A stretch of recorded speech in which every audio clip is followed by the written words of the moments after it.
마태복음 14장 22절에서부터 33절 말씀으로 주여 나를 구해주소서라는 제목으로 하는 말씀 전하겠습니다.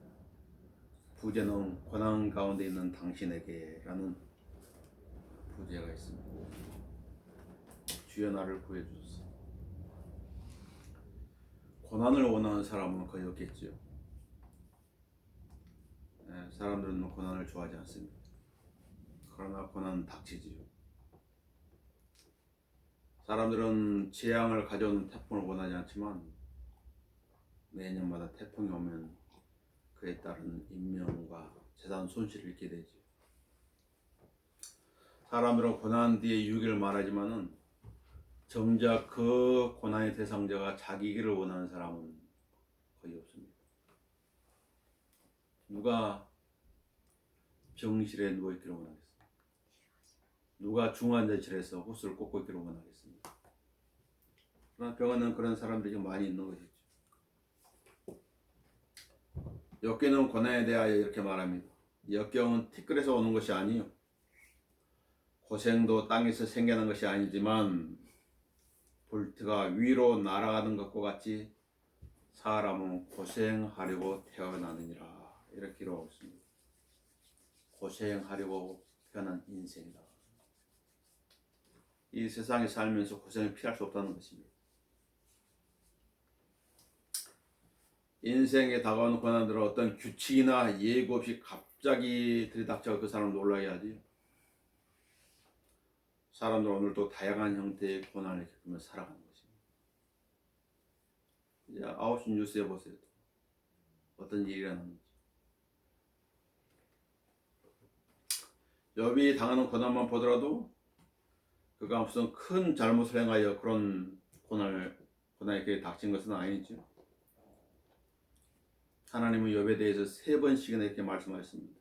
그는 온전하고 정직하며 하나님을 두려워하고 악을 피하는 자니라. 또 말씀하셨죠. 그는 온전하고 정직한 사람으로 하나님을 두려워하고 악을 피하는 자니라. 또 말씀하셨습니다. 그는 온전하고 정직한 사람으로 하나님을 두려워하고 악을 피하는 사람이다. 그런데 그에게 그게 온 재산을 다 잃고 어느 하루 아들 7명과 딸 3명이 큰아들 집에서 잔치를 벌이다가 하루아침에 다 압사당해서 죽었죠. 그런 비보가 달아들었던 것입니다. 오늘 갑자기 준비할 새도 없이 날아드는 비보의 소식이죠. 빌라도는 예수님을 재판할 때 나는 이 사람에게서 아무런 잘못을 찾지 못하였노라 3번씩이나 말이죠. 재판장이. 그런데 아무런 잘못을 찾지 못했는데 십자가형을 선고한 것입니다. 많은 불의한 재판이 있는 것이죠. 많이 억울하게 고난을 당한 사람들이 다 이 세상에 존재하고 있는 것입니다. 사람은 정의를 부르지만 예수 그리스도께서 오시지 않으면 그 정의는 세워지지 않는 것입니다. 우리가 모든 고난에 대하여 알고 있다거나 거기에 합당한 답을 가지고 살지는 않지요. 못하지요. 그러나 분명한 한 가지는 주님께서는 그 고난을 통하여 우리에게 유익이 되게 하신다는 점입니다. 우리가 알거니 하나님을 사랑하는 자들, 그분의 목적에 따라 보신을 받는 자들에게는 모든 일이 합력하여 선을 이룹니다. 하나님께서 그렇게 되게 해주신다는 것입니다. 그래서 하나님을 안다고 하는 것은 너무나 소중한 것이고 그 자신에게 유익인 것입니다. 주여 나를 구해 주소서. 이건 베드로의 외침이지만 고난당한 모든 사람의 외침이긴 하죠. 주여 나를 구해 주소서. 주여 나를 고쳐 주소서. 주여 나를 치료해 주소서. 고난 가운데 있다면 알아야 될 게 있습니다. 첫째로 제자들은 순종함으로 고난 가운데 있게 되었습니다. 22절에서 24절에 보시면 그리고 나서 곧 예수께서 제자들을 제초에 배를 타고 먼저 건너편으로 가게 하시고 그 다음 주께서 무리를 흩어 보내시더라. 무리를 보내신 후 주께서는 기도하러 따로 떨어진 산으로 올라가셨는데 저물었을 때 거기에 홀로 계시더라. 한편 그 배는 이제 바다 한가운데 있었는데 바람이 거슬러 불므로 파도에 시달리고 있더라. 예수님께서 제자들로 하여금 배를 타고 건너편으로 가게 하신 것이죠. 오병이의 기회를 일으키고 나서 사람들은 먹는 것 때문에 예수님을 왕으로 세우려고 했죠. 예수님께서 그 자리를 피하셨습니다. 먼저 제자들로 하여금 배를 타고 건너편으로 가게 하시고 예수님 무리들 다 흩어보내신 후에 따로 떨어져 산으로 기도하러 가셨죠. 자, 제자들이 풍랑을 만난 것은 예수님께 순종이기 때문에 풍랑을 만난 것이죠. 요나는 불순종함으로 풍랑을 만났지만 제자들은 순종함으로 풍랑을 만난 것입니다. 주님께 불순종의 고난을 겪었다면 그건 당연한 일이라고 생각했는데 주의 뜻을 따르고 주의 말씀을 따라서 갔는데 고난을 당한 것이. 그러면 어떤 생각이 들까요? 사람들은 그러겠죠. 내가 주님께 뭔가 잘못한 것이 있는 것인가? 내가 주님의 뜻을 거스른 것이 있는 것인가? 내가 어떤 죄를 지은 것인가? 라고 생각하겠죠. 왜냐하면 주님의 뜻을 따라서 갔는데 그런 고난이 겪었으니까. 우리가 생각지 못한 그런 일들이 일어나는 것입니다. 하나님의 성령께서. 박수의 순교사에 보면은 그 사람들이 죽을 만한 죄를 짓고 뭐 하나님께 큰 잘못을 해서 화형을 당하고 고난을 겪고 고문을 당하고 때로 어떤 사람들은 뱀이 가득한 그 자루에다 사람을 집어넣어가지고 강물에 던져가지고 죽이고 임신한 여인들은 그 배를 몽둥으로 때려서 죽이고 온갖 만행들이 순교사에 기록되어 있는 것입니다. 그건 단 한 가지였습니다. 믿음을 부인하지 않는다는 것. 예수들로 부인하지 않는다는 것. 그 한 가지 때문에 그렇게 고난과 시련과 죽음에 처해진 것입니다. 그래서 잊지 말아야 할 것은 고난이 항상 불순종과 연계되지 않는 것입니다. 바울은 주님의 뜻을 따라 로마로 가는 배 승선인데 그들을 기다리는 유라 클리토는 폭풍이었죠. 예수님은 아버지의 뜻을 따라갔을 때 예수님 앞에 기다리는 것은 십자가였습니다. 모진 채찍과 십자가였습니다. 내 평생에 가는 길의 작사가 호레이쇼 스페포드 이 변호사는 주님 일에 헌신적으로 도왔죠. 자기 재물로 도왔고 사역을 도왔습니다. 그러나 그 스페포드는 4명의 딸을 차가운 대서양에 묻어 있습니다. 그는 이렇게 주님 앞에 절규했습니다. 주님, 저는 주님의 일을 가장 귀하게 여겼고 주님을 사랑했습니다. 그런데 왜 이런 고통을 주십니까? 하나님 뜻을 따라 살아가고 있었는데 주님을 사랑하면서 주님의 사역에 헌신하며 살아가고 있었는데 4명의 딸의 생명을 앗아가게 된 것입니다. 11살, 9살, 2살까지 차가운 그 대서양의 바다에 묻어있다고 말하죠. 1895년 인도의 남부 선교사로 파송된 에이미 카마이클은 인도로 가가지고 별무리 전도대를 결성해가지고 전도여행을 다니기 시작했죠. 그래서 힌두 아이들을 위해서 도나보 공동체를 설립했습니다. 그녀의 나이가 60이 넘었을 때 그는 그 모인 놈들도 확장해서 찾아보다가 발을 헛디뎌가지고 다리뼈와 등뼈를 다쳐서 고동에 오르졌지. 그녀의 나이 64세 때 이런 일을 한 거죠. 움직일 수 없는. 이 카마이클은 누구한테 신세를 지는 거, 돈을 받는 걸 극히 싫어하는 여인이었는데 자기 스스로 할 수 있는 게 아무도 없어요. 그러니까 그 사실을 받아들이기 힘들었었죠. 견딜 수 없었단 말이죠. 그녀는 24살에 선교사로 부름을 받아 주님의 사를 감당했는데 64살에 이런 일을 당한 거죠. 약 40년 걸렸죠.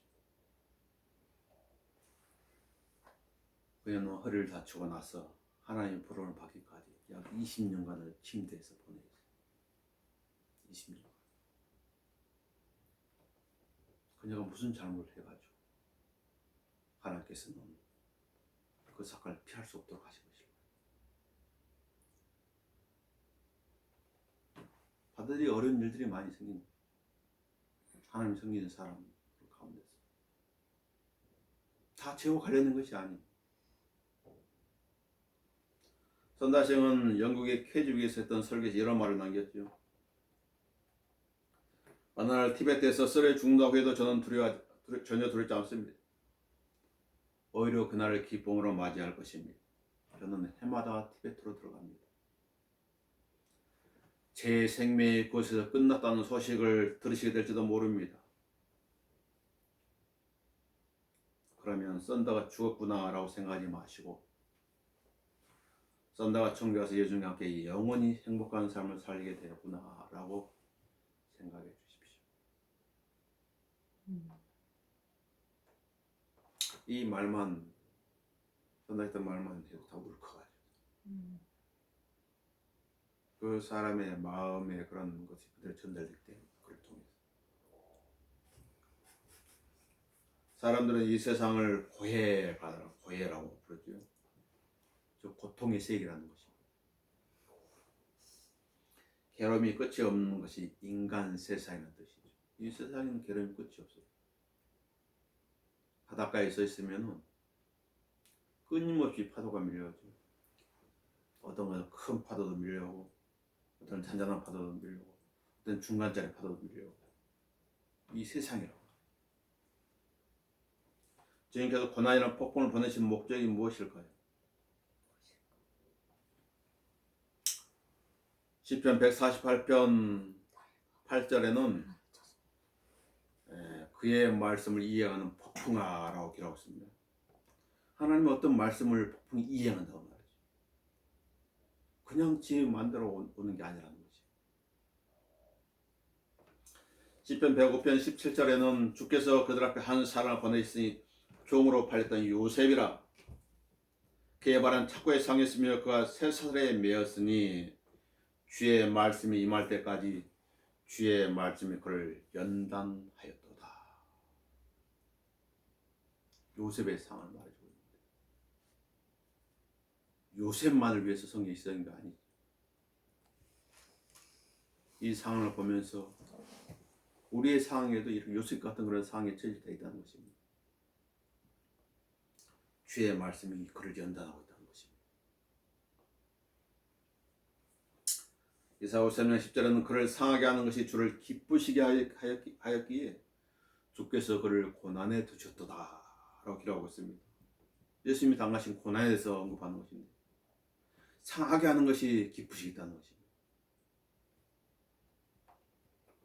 시편 기자가 그래서 고난당한 것이 내게 유익이라. 그래가지고 고난을 통해 뭔가를 배우게 되는 것입니다. 하나님을 신뢰하고 하나님을 두려워하고 하나님의 말씀을 소중한 것을 배우게 되는 것이죠. 주가 말하노라 내 생각은 너희 생각과 다르며 누구의 생각에 맞춰야 되겠습니까? 내 길은 너희 길과 다르니 주의 길과 마의 위 나의 길인데 누구의 길에 맞춰야 되겠습니까? 하늘들이 땅보다 높은 같이 내 길이 너희 길보다 높으며 내 생각이 너희 생각보다 높으니라. 주의 나를 구해서 두 번째는 고난 가운데 있다면 불안해하거나 놀라지 말라는 것입니다. 자, 25절에서부터 27절을 보시면 밤 제4경에 예수께서 바다 위를 걸어서 그들에게 다가오시니 제자들이 바다 위를 걸어오시는 그를 보고 불어나여 말하기를 유령이다라고 하며 무서워 소리지르더라. 예수께서 그들에게 곧 일러 말씀하시기를 기운을 내라 나니 두려워 말라고 하시니라. 교회 시는 영적으로 밤이지요. 본문은 밤 제4경을 언급하고 있습니다. 밤 제4경이에요. 성경에서 제1경점은 저녁 6시부터 9시, 제2경점은 9시부터 자정, 제3경점은 자정부터 새벽 3시고 제4경점은 새벽 3시부터 6시입니다. 아침 밝아오는 그런 시대죠. 그래서 바울이 이렇게 말합니다. 뿐만 아니라 우리가 그때로 아느니 지금 바로 잠에서 깨어나야 할 시간이로다. 이는 지금이 우리가 믿었던 때보다 우리의 구원이 더 가까워졌습니다. 밤이 많이 지났고 낮이 가까웠느니라. 그러므로 어둠의 행위를 벗어버리고 어둠 가운데 있다면 어둠의 일들은 부끄러운 일들이 누구한테 꺼내기 어려운 그런 일들이 자기만 비밀을 간직하기를 원하는 그런 일들이 빛의 갑옷을 입죠. 빛의 갑옷은 드러나는 것이죠. 낮에와 같이 단정해하고 흥청거리거나 술 취하지 말며 음란하거나 방탕하지 말며 다투거나 시기하지 말고 오직 주 예수 그리스도로 옷 입고 정욕을 채우려고 육신을 위해 계획하지 말라. 이 육신을 위해서 살지 말라는 것이죠. 육신이 원하는 육신의 정욕, 안목의 정욕, 생의 자랑. 내가 보고 싶은 것, 내가 느끼고 싶은 것, 내가 원하는 모든 것들. 그게 육신이에요. 이제 주님께서 오실 날이 얼마 남지 않았다는 것이지. 바울이 이 서신을 기록한 데는 약 2000년 전이에요. 베드로서 3장 8절에 따르면 약 이틀이 지난 것이죠. 죽게는 하루가 1000년 같고 1000년이 하루 같다. 이틀이 지났어요. 3일째 주님께서 오시는 것이죠. 자, 밤 제4경의 고난 가운데 있는 제자들의 상황은 어떻습니까? 풍랑이는 바다 한가운데 있죠. 파도에 시달리고 있지요. 뭔가를 보고 불안하고 무서워서 소리를 지르고 있는 상황인 것입니다. 어떻게 보면 어떤 상황이 아주 어려운 관에 처해 있는 그런 상황인 것입니다. 그들은 사막에 시스나무처럼 놓여 있습니다. 그들의 상황은 나아지지 않고 있습니다. 바울도 그와 같은 상황에 놓였던 때가 있었죠.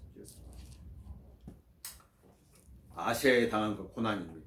형제들아, 아시아에서 우리에 닥쳤던 고난을 내가 모르기를 원치 아니하노니 이는 우리가 받은 그 심한 압박으로 인하여 견딜 힘을 잃어 심지어는 삶의 절망에까지 이른 것이죠. 삶의 절망, 희망이 없는 거죠. 아무도 우리를 도와줄 사람이 없어. 바다 한가운데, 풍랑 있는 바다 한가운데 누가 거기를 와가지고 도와줄 수 있겠어? 그런 가운데 처해서 심정이 어땠을까요? 나의 외삼촌 한 명, 그거는 새 중선배라고 해요. 그 배를 탔었는데 20대 그 배에서 이 세상을 떠났죠. 태풍이 그 바다 한가운데서 침몰돼가지고 아무 실제도 찾지 못했어. 내 어린아이들 그렇게 예뻐해 줬었는데 그때 세상을 떠나버렸지. 20대 삶의 절망. 바닷가에 살면 이런 일들이 많이 일어나요. 그래서 태풍이 온다 그러면은 배 타고 나가 있는 그런 남편이라든가 아버지에 대한 걱정들이 있는 것이죠. 태풍이 한번 휘몰아치고 나면은 많은 배가 파손되고 사상자가 발생하기 때문에 삶을 점날까지 이런 것이라 우리는 우리 자식 속에 사형 선고를 받았으니 이는 우리로 우리 자신을 신뢰하지 아니하고 죽은 자들을 살리시는 하나님만을 신뢰하지 않아. 하나님께서 그런 삶의 절망에까지 밀어붙여놨다고 말이에요. 그때 사람은 선택을 둘 중에 하나죠. 하나님을 버리든지 하나님 더 단단히 붙잡든지. 성경에 이렇게 기록한 것은 하나님 저버리라는 것이 아니죠. 더 하나님께 가까이 가라는 거죠. 레차드 범버란트는 깊은 지하 감옥, 햇빛도 들어와 있는 그 지하에 갇혔을 때 거의 정신이 그냥 나간 사람처럼 됐던 데가 있습니다. 정신을 가다듬고 아무도 없는 그 지하 감옥에서 누굴 향해 설교했어요? 하나님을 향해 설교를 한 것이죠. 하나님을 향해서. 하나님을 향해서. 하나님께서는 성경에 거짓말 하지 말라고 그랬는데, 거짓 증거하지 말라고 그랬는데, 제가 만약에 참말을 하게 된다면 우리 성도들은 여기에 와서 저와 똑같은 고난을 겪어야 됩니다. 하나님은 불합리합니다. 저는 그렇게 할 수 없습니다. 그 말씀 다룰 수가 없습니다. 그분께서 우리를 그처럼 극심한 사망에서 구해내셨으며 또 구해내고 계시니 그분께서 여전히 우리를 구해내 주실 것이라는 소망을 그분 안에 가지고 있노라. 사면으로 포위되어 있는 그런 상황이 있다면 심정이 어떨까요? 박해가 계속해서 온다면 어떨까요? 당혹스러운 일들이 계속해서 전달되면 어떡할까요? 아마 낙심하게 될 것이고 절망하게 될 것이고 생을 포기하고 싶을 것이에요. 그러나 세상 사람과 그리스도의 다른 점이 무엇이에요? 그 안에 보물이 있다는 것이에요. 예수 그리스도라는 보물이 이 안에 있다는 것이에요. 그분을 찾으라는 것이죠. 이는 우리가 잠시 받는 가벼운 환난이 우리를 위하여 훨씬 뛰어난 영원한 영광의 비중을 이루어하기 때문이라. 우리가 바라보는 것은 보이는 것들이 아니요, 이 세상 것이 아니라, 이 세상 고난이 다가 아니라는 거지. 보이지 않는 것들.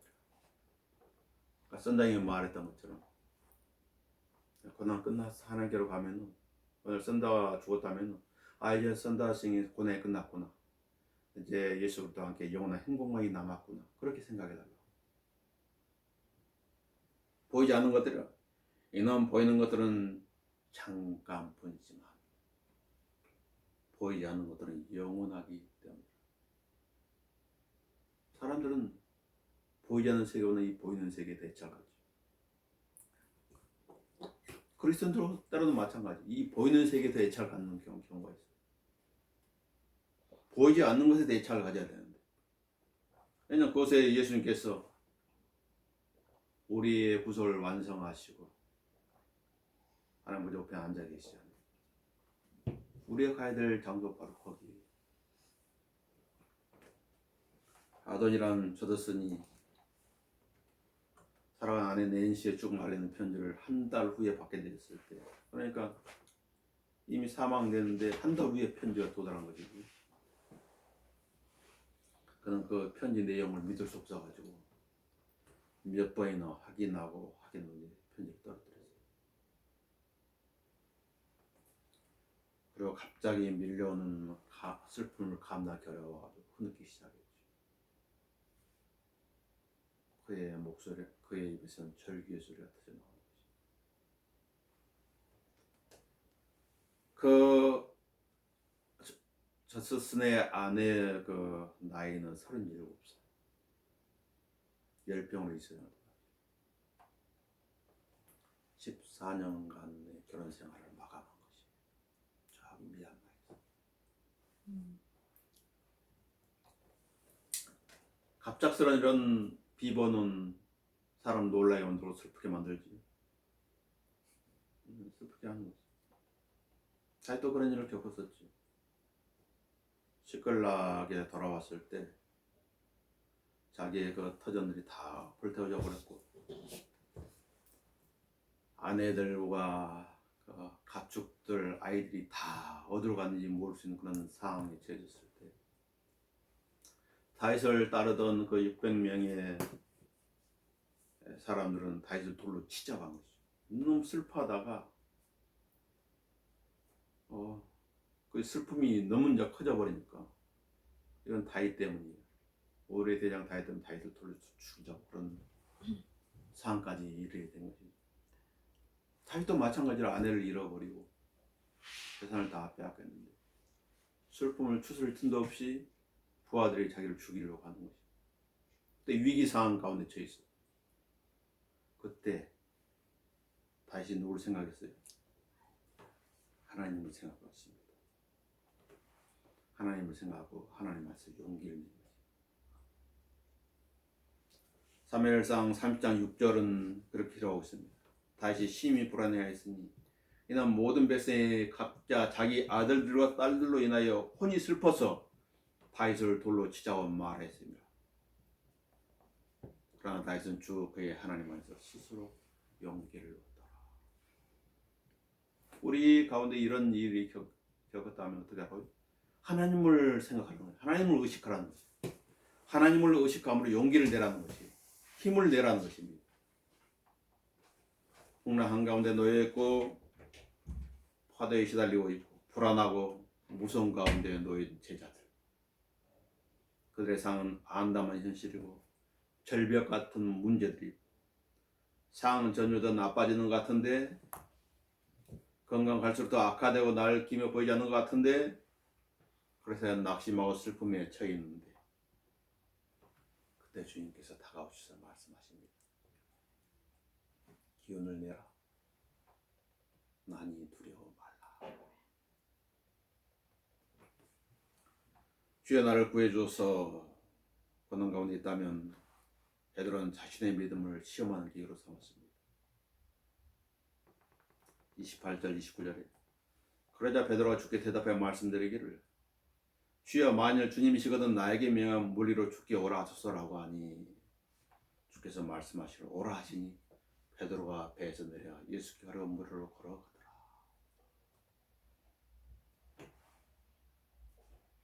우리는 여기서 베드로의 믿음과 용기를 보게 되는 것입니다. 어떤 제자도 이렇게 하지 않았습니다.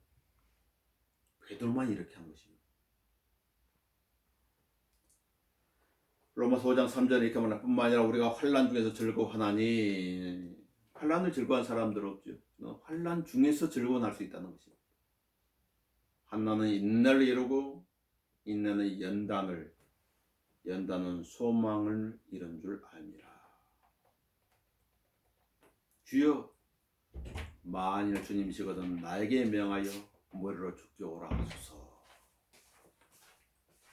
베드로는 무슨 마음으로 이런 요청을 드린 것일까요?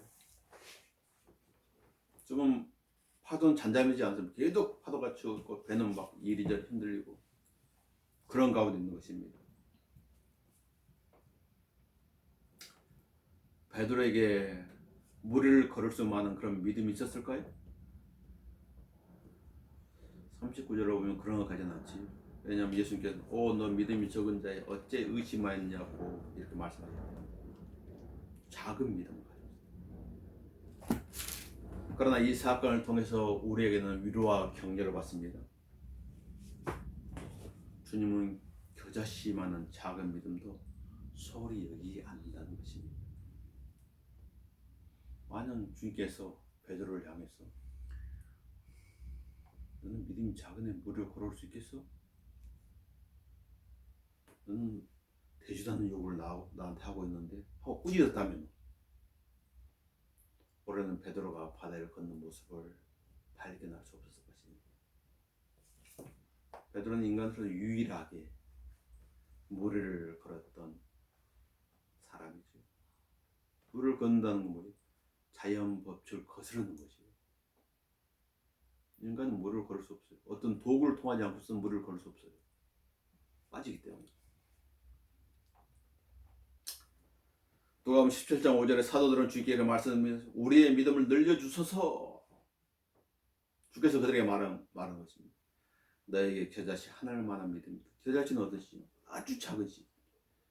예수님께서 말씀하신 씨 중에 가장 작다고 성경 표현하고 있지요. 너에게 겨자씨 하늘만한 믿음이 있다면 이 뽕나무에게 말하여 뿌리가 뽑혀서 바다에 심겨지라고 해도 그것이 너에게 복종하리라. 베드로는 그 겨자씨만한 믿음을 주님께 드린 것입니다. 주야 만일 주님이시거든 나에게 명하여 물을 주게 오라 하소서라고 합니다. 그 베드로의 말에서 그의 믿음이 겨자씨 같다는 것을 알 수 있죠. 주여 나에게 명하여 물으로 주게 오라 하소서 하지 않고 주여 만일 주님이시거든 만이라는 표현을 쓰고 있기 때문에 겨자씨만한 믿음. 어떤 아들이 악령에 사로잡혀가지고 물에도 던져지고 불에도 던져진 그 아버지가 주님께 와서 그러죠. 만일 가능하시거든 만일 가능하시거든 내 아들 고쳐주십시오. 가능하시거든. 네, 주님께서 말씀하셨죠. 내가 믿을 수만 있다면 믿는 자에게 모든 것이 가능하니라.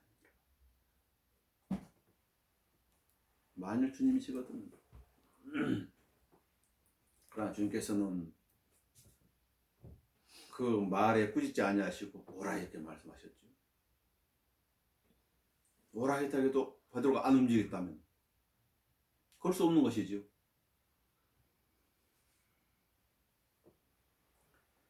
오라 하시니까 다른 아무런 언급 없이 베드로가 배에서 내려 예수께 가려고 물 위로 걸어가더라 이렇게 성경이라고 하는 것이 의심하지 않았단 말이죠. 이 순간 고난 가운데 있을 때 믿음은 움츠러들 수 있습니다. 예수님께서 오라 말씀하면 그 배는 어떻게 해요? 풍랑이 휘달리고 있는 배죠. 배를 타본 사람은 풍랑 있는 바다에서 몸을 제대로 가누기 어렵다는 것을 알 수가 있어요. 거기에다 또 멀미를 하게 되면 그와 같은 고통은 또 이루 말할 수 없죠. 두 번 다시 경험하고 싶지 않는구나. 나도 어렸을 때 그 시골에서 배를 여객선을 타고 오게 되면 아 빨리 한국에 닿았으면 하는 그 말뿐 생각뿐이에요. 이 멀미가 심해지면 누워 있어도 막 괴롭고 쓸 수도 없고 간절해서만 딱 하나 먹게 돼. 빨리 육지에 닿아야 되겠다. 빨리 육지에 닿아서 내렸으면 그 마음밖에 없는 거지. 아무리 좋은 것도 아무리 먹고 싶은 것도 생각나지 않아요.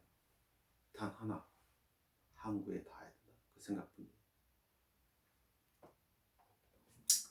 고난 가운데 있을 때 모든 움츠러들 수 있지만 그러나 주님은 그 고난 가운데서 주님을 단단히 붙잡은 그 작은 믿음일지라도 격려하시는 거죠. 중요한 거 알려주는 거지. 후에 베드로는 이렇게 말합니다. 잊지 말라고 말하면서 말합니다. 만일 너희가 그리스도인으로 고난을 당하면 부끄러워하지 말고 그 어떤 고난이든지 오히려 그 일로 인해 하나님께 영광을 돌리라. 성경이 이렇게 말하죠. 아무것도 염려하지 말고 오직 모든 일에 기도와 간구로 너희 구할 것을 감사함으로 함께 알려지게 하라. 같은 맥락인 것입니다. 이는 누가 억울하게 고난을 받더라도 하나님을 의식하여 슬픔을 참으며 그것은 감사할 일이기 때문이라. 잘못들로 인해 매를 맞고 참으면 무슨 연관이 있겠습니까? 그러나 선을 행하다 고난을 받고 참으면 그것은 하나님께서 기뻐하시는 만한 것이기 때문이라. 하나님을 기쁘시게 하고 싶어요? 그러면 선을 행하다 고난을 당하라고 말이죠. 선을 행하다. 잘못된 일을 행하다가 고난을 당하지 말고 옳은 일을 하다가 고난을 당하라고 말이죠. 그리고 참으라고 말이죠. 하나님 말해서 왜 나한테 이런 일이 일어나겠어 하지 말고 하나님을 의식하여 그 슬픔을 참으라 그렇게 말하죠. 예수도 그렇게 하셨다고 그렇게 말씀하고 있습니다. 이를 위해 내가 버림을 받았으니 그리스도도 우리를 위해 고난을 받으시고 우리에게 한 본을 남겨놓으시고 너희로 그의 발자취를 따르게 하셨느니라. 주여 나를 구해주셔서 마지막으로는 고난을 통하여 주님의 크신 은혜를 알게 됩니다. 그러나 바람이 사나워지는 걸 보고 두려워하니 가라앉기 시작하는지라 그가 소리질러 말을 주여 나를 구해주소서라고 하더라. 예수께서 그 손을 내밀어 그를 붙드셔 그에게 말씀하시기를 오 너 믿음이 적은지 어째 의심하느냐고 하시니라. 둘이서 배에 오르니 바람이 그치더라. 배에 있는 사람들이 와서 주께 경배드리며 말씀드리기를 참으로 주님은 하나님의 아들이시니다 라고 하더라. 자, 무엇을 알게 될까요? 고난을 통해서 우리의 시선을 빼앗는 것이 무엇인지 알게 되는 것입니다. 주께 베드로한테 오라 그랬죠. 물을 걸어갑니다. 그때 바람이 사나워지는 것을 보고 두려움이 들었고 가라앉기 시작했죠. 주님의 뜻을 따르려고 할 때 우리의 시선을 빼앗는 것들이 있습니다. 그 첫 번째가 자기 자신이에요. 두 번째가 환경이에요. 바람 같은 환경. 세 번째가 하나님을 섬기는 다른 사람들 봄으로써 우리의 시선이 주님으로부터 자라고 우리를 달라진다고 말이죠. 히브리 12장 2절에 이렇게 말 우리의 믿음의 창시자여 완성되신 예수를 바라보자 이렇게 말합니다. 바울은 빌립보 3장 13절에서 다만 한 가지 일, 즉 뒤에 있는 일은 잊어버리고 앞에 있는 것들에 손을 뻗쳐 앞에 있는 것들 뒤에 무슨 일이 있으면 다 잊어버리고 앞에 있는 것에 손을 뻗쳐가지고 그리스도 예수 안에서 하나님의 고귀한 부르심의 상을 향하여 그 표대를 향해 쫓아갈 겁니다. 예수들을 표대로 삼고 나아가야 돼요. 그분으로부터 시선을 돌려보려 만든다. 예수님께서 바닷가에 베드로의 배를 빌려가지고 그 바닥에서 물을 향해서 하나님의 말씀을 전하시고 나서 베드로한테 이렇게 말했죠. 깊은 데로 가서 고기를 잡도록 그물을 내리라. 베드로가 한 말은 무엇이? 선생님 우리가 밤소리 예수에 일하셔서 아무것도 잡지 못하였나이다. 그러나 선생님의 말씀에 따라 내가 그물을 내리겠나이다. 많은 고기를 잡았죠. 그것을 보고 나서 베드로가 물을 꿇고 엎드려서 말해요. 나를 떠나가소서. 나를 떠나가소서. 오 주여 난 죄인이로서. 예수님께서 오신 목적은 무엇이에요? 베드로를 떠나가게 온 건 아니지. 자신을 발견했지만 주님 떠나가라는 것이에요. 주님께서는 베드로를 필요로 하셨는데 베드로는 자기 떠나가라는 것이에요. 베드로의 시선은 자신에게 있었던 것이죠. 많은 사람들이 그렇죠. 복음을 전해본 나 같은 주인이 어찌 하나님께 나갈 수 있겠는가? 내가 지은 죄가 큰데 하나님께 이런 죄를 용서해 주겠는가? 시선이 다 자기한테 꽂혀있기 때문에 그렇게 말하는 거죠. 예수님은 의인을 위해서 오신 것이 아니죠. 죄인을 위해서 오신 것이에요. 자신을 바라보는 눈을 들어서 주님을 바라봐야 돼요. 그렇다면 이렇게 말해요. 주여 내가 어떻게 하기를 원하십니까? 이렇게 말하겠죠. 초점이 달라지는 거예요. 언제든 초점을 주님께 맞춰야 돼요. 베드로의 시선을 빼앗는 것은 바람이나 환경이었죠. 바람이 사나워지는 것 보고 두려워하니 가라앉기 시작합니다. 사람들의 속임수, 교란, 술책, 온갖 교리의 풍조에 밀려 이리저리 다니지 않으려면 불신의 환경을 피해야 돼요. 사람 환경이 약한 것이에요. 베드로도 환경 때문에 물속으로 가라앉아 버렸죠. 요셉은 그걸 알았기 때문에 보디발의 아내가 자기를 유혹하는 그 환경을 뿌리치고 도망간 거지. 이 육신 안은 뭐가 이 육신 안은 죄가 있는 거야, 죄가. 아무리 예쁘게 치장하고 근육질 몸매 아름답게 가꾸고 그런다 할지라도 이 육신 안에는 죄가 가고 있는 거지. 죽으면 고약한 냄새를 풍기면서 썩는 거야. 미인이고 상남자고 가리지 않아요. 차별이 없어요. 이것이 잘못됐다는 걸 사람은 모르겠어요. 육신한 죄가 가고 있어요. 로마서 7장에 있는데. 그래서 이 세상을 떠난 날까지 바울은 난 날마다 죽노라고 말하는 거지.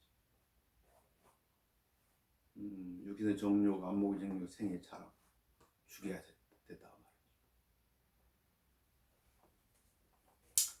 믿음은 하나님의 말씀을 들으면서 나오지요. 잘못된 것을 보고 잘못된 것을 계속 듣고 있다면은, 그러면서 정상적인 믿음을 갖기를 바란다면 그것이 비정상이에요.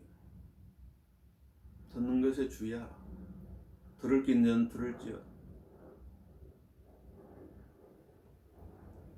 카데스 바네에서 광야로 다시 들어간 것도 불신에 사로잡힌 사람들의 말을 그대로 들었기 때문에. 세 번째, 베드로의 시선을 빼앗는 것은 동료였어요. 요한복음 21장에 보면 예수께서 사랑하는 제자 요한을 향해서 베드로 예수님께 말하지. 주여, 이 사람은 어떻게 되겠나이까? 이 사람은 어떻게 되겠나이까? 예수님께서 뭐라고 했어요? 내가 올 때까지 그를 머물게 하고자 하는 것이 너와 무슨 상관이냐? 너는 나를 따라오라. 우리의 시선들이 자꾸 누군가에 의해서 빼앗기고 주님을 바라봐야 될 사람. 그래서 문제가 발생하게 되는 것이죠. 시기하고 질투하고 그런 것들이 다 주님을 보면서 옆으로 바라보기 때문에 문제가 생기는 것이죠. 바울이 이렇게 말합니다. 그러나 베드로가 안티오에 왔을 때 그에게 책망할 것이 있기에 내가 그를 미운 바가 있으니 이는 몇몇 사람이 야고보에게서 오기 전에 그가 이방인들과 함께 먹다가 그들이 오니 할례자들에게 속한 사람들을 두려워해 뒤로 물러나 혼자 따라 있을 때 마찬가지한 것처럼 이방인들하고 아무도 안 먹은 것처럼 예루살렘에 오면 할례자들 두려워한 것이 베드로가. 다른 유대인도 마찬가지로 그와 함께 위선을 행하니 심지어 바나바까지도 그들의 위선에 끌려가다. 바울을 이 박해자, 살인자, 이 사울이라는 청년, 이 바울을 다 두레한 그리스도인한테 소개시켜주는 장본이 바나바거든. 바나바도 위선을 행합니다. 마침 나는 그들이 복음의 질을 따라 올바르게 행치 아니한 것을 보고 모든 사람 앞에서 베드로에게 말하기를 당신은 유대인으로서 유대인처럼 살지 않냐고. 이방인들의 방식을 따라 살면서 어떻게 이방인들을 유대인처럼 살도록 강요하느냐라고 책망합니다. 우리의 시선을 빼앗는 주님으로부터. 누가요? 동료들이, 어떤 동료들이 빼앗는 거지. 자, 우리 고난을 통해서 배울 수 있는 그런 은혜의 교훈은 간절한 기도에 속히 응답하다는 것이죠. 주여 나를 구해줘서 주님께서 끌어준 것이. 믿고 구하는 받는 줄을 믿으라고 하였죠. 그래서 빌립보 4장 6절 아무것도 염려하지 말고 이렇게 기도하라고 말씀하는 것이. 주님은 기도를 들으시는 분이고 그리고 응답하는 분이기 때문이라고 말이죠. 우리의 신앙의 일정을 뒤돌아보면 많은 기도의 응답을 받았음을 알 수 있지요. 그런 것을 잊어버리면 안 된다. 그리고 참된 위로를 받습니다. 예수께서 손을 내밀어 그를 붙드셨지요. 그러면 말씀해 오 넌 믿음이 적은 자야 어찌하여 의심하였느냐. 이게 책망이면서 위로의 말씀인 것입니다. 또 주께서 함께 하신다는 것을 알 수 있지요. 둘이서 배에 오르니 함께 올랐다고 말해요. 베드로, 예수님이 먼저 올라가고 베드로가 나중에 올라온 것이 아니라 베드로와 예수님이 함께 배에 올랐다. 그리고 풍랑의 원인을 잠잠게 하십니다. 그걸 알 수 있어요. 바람이 그치더라. 고난을 가져오는 원인을 제거 주다 말이죠. 그리고 고난을 통해 얻게 된 유익은 주님에 대해서 더 알겠다는 사실입니다. 그래서 33절에 나와있죠. 배에 있는 사람들과 주께 경배하는 말씀드리기를 참으로 주님은 하나님의 아들이십니다 라고 하더라. 만약에 그 풍랑들을 안 겪었더라면 예수님께서 그 풍랑을 잠잠케 하시는 하나님 아들이라는 사실을 어떻게 고백하겠어요? 모르는 거죠. 그래서 유익인 거죠. 그런 의미에서. 근데 고난을 겪었는데 주님에 대해 알지를 못해요. 유익이 없는 것이. 그래서 고난 가운데 있을 때 그리스도는 어디로 향해요? 성경으로 향하는 것이. 성경을 통해서 은혜를 받는 것이. 위로를 얻고. 이런 은혜와 유익을 얻으려면 평상시에 성경을 많이 반화해야 돼요. 젊을 때, 건강할 때, 육신의 정욕, 안목의 생애 이 자랑들 쫓지 말고 영원한 책, 진리의 책 하나님의 말씀을 많이 받아야 됩니다. 그리고 소망의 항구에 닿게 되는 것입니다. 아멘. 요한복음 6장 봐보세요. 요한복음 6장 21절.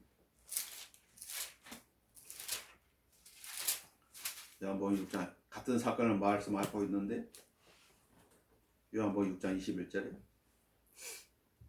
그때 그들의 주를 기꺼이 배 안으로 영접하니 배가 곧 그들이 가려던 땅에 닿았더라.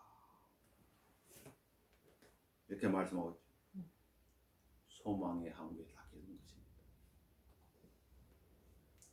고난을 통해 배우는 유익이고 교훈이에요. 결론적으로 고난 가운데 있다면 그 고난 가운데 주님께서 함께하고 있다는 사실을 잊지 말라는 것입니다. 주님은 제자들만 보내는 것이 아니라 그들 위해 기도하셨다는 것입니다. 지금도 주님은 대제사장으로서 우리를 중보하고 계시지.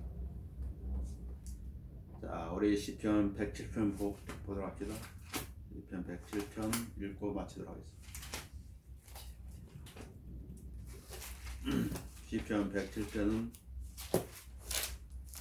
우리 본문에 읽었던 그 내용들을 잘 요약해 주는 말씀입니다. 시편 107 25절부터 31절까지 보도록 하겠습니다. 자, 이는 주께서 명하시고 폭풍을 일게 하시니, 주께서 명하시고 폭풍을 일게 하시니 거기서 파도가 높아집니다. 그들이 하늘까지 올랐다가 깊은 데로 다시 내려가니 그들의 혼이 고통으로 녹는도다. 그들이 이리저리 휘청거리고 술 취한 자같이 비틀거리며 어찌할 바를 모르는도다. 그때 그들이 그들의 고난 속에서 주께 부르짖으니 주께서 그들의 고통에서 그들을 이끌어내시며 폭풍을 잠잠케 하시니 그 파도가 잔잔해진도다. 파도가 조용해져 그들이 즐거워하니 주께서 그들의 원하는 항구로 그들을 인도하시노다. 오, 그의 선하심과 사람의 자손들에게 행하신 그의 경이로운 일들로 인하여 사람들은 주를 찬양할지어다. 기도하겠습니다. 주님,